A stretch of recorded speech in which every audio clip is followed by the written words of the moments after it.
Welcome back to Plantopedia.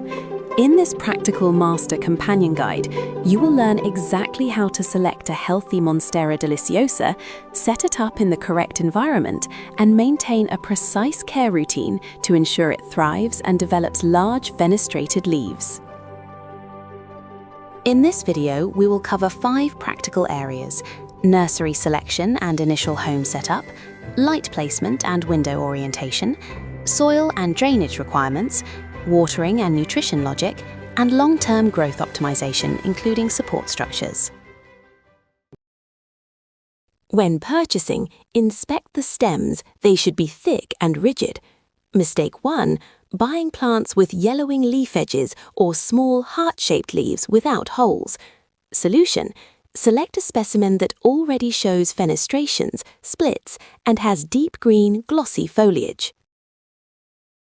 Second mistake, ignoring the aerial roots and soil surface. Our recommendation: check for firm, brown aerial roots and ensure the soil is not soaking wet. Third mistake, overlooking pests. Rather, inspect the undersides of the leaves and the sheaths on the stems for spider mites or thrips. Do not repot your Monstera for at least 2 weeks.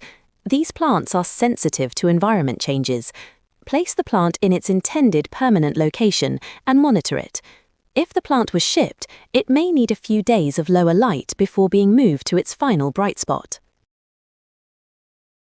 Monstera Deliciosa requires bright, indirect light to thrive.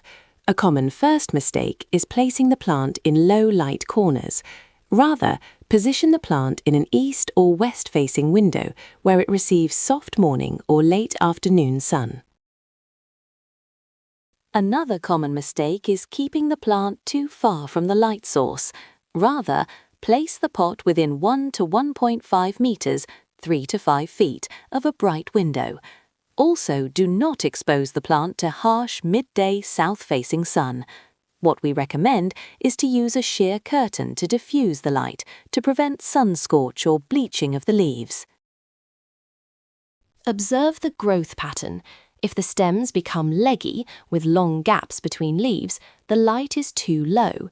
If the leaves develop dry, crisp, white or brown patches in the center of the leaf, it is receiving too much direct thermal heat. Concerning the soil, pot and drainage ratios, a common mistake is using dense, heavy garden soil. Rather, use an aeroid mix that provides high aeration. A reliable ratio is 40% potting soil, 30% orchid bark, 20% perlite, and 10% horticultural charcoal to prevent root rot. A second mistake would be using a pot without adequate drainage. Rather, use a plastic nursery pot with multiple drainage holes placed inside a decorative ceramic pot. This allows for easier bottom watering or thorough flushing. Another common mistake is repotting the plant into a massive container. Rather, only increase the pot size by 5 centimeters or 2 inches at a time. Because Monstera is a climber, you must install a moss pole or cedar plank at the time of potting to support its vertical habit. When it comes to watering and nutrition, a common mistake is watering when only the surface is dry. What we recommend is to wait until the top 50% to 75% of the soil is dry. Use your finger or a moisture meter. If the meter reads in the dry zone at the root level, it is time to water. Another mistake is letting the plant sit in standing water in the saucer. Rather, use room temperature water. Take the plant to a sink and water until it runs out the bottom. Let it drain for 15 minutes before placing it back in the decorative pot. Now, let's talk fertilizer and ratios. A common mistake is feeding a dormant plant in winter. Rather, use a liquid-balanced fertilizer, 20-20-20, diluted to half strength. Feed once a month during the growing season, spring and summer, and stop entirely in the winter. To encourage larger leaves and more splits, the plant must climb. Secure the main stem, not the leaf petioles, to a moss pole using soft plant ties. As the plant climbs, the leaves will naturally increase in size. This might seem small, but it is a common mistake by owners, letting dust accumulate on the large leaves. Rather, wipe leaves monthly with a damp cloth to allow the plant to breathe and photosynthesize. Second mistake, pruning during a growth spurt. Rather, only prune yellowing lower leaves or for size control in early spring.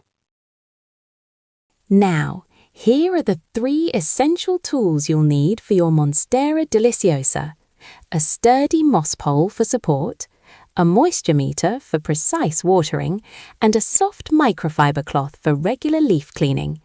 These items reduce the risk of common care errors. Before we say goodbye, here is a practical summary of what we covered in this video. Select a plant with existing fenestrations and firm stems. Place within 1.5 meters of a bright east or west window. Use a chunky aeroid mix with orchid bark and perlite. Water only when the top half of the soil is dry. Secure the stem to a moss pole for vertical growth. Monsteras are vigorous growers. Success requires annual checks of the root system and regular adjustments to the support structure. As the plant grows taller, you may need to extend your moss pole to keep the growth vertical and the leaves large. By following this specific setup and maintenance routine, you have the exact framework required to grow a healthy, long-term Monstera Deliciosa. While this guide provides the practical execution for your home, you can also watch our complete reference guide on Plantopedia for a broader overview of the plant's origins and natural growth behavior. Explore our other master companion guides to ensure every plant in your collection receives this same level of precise professional care.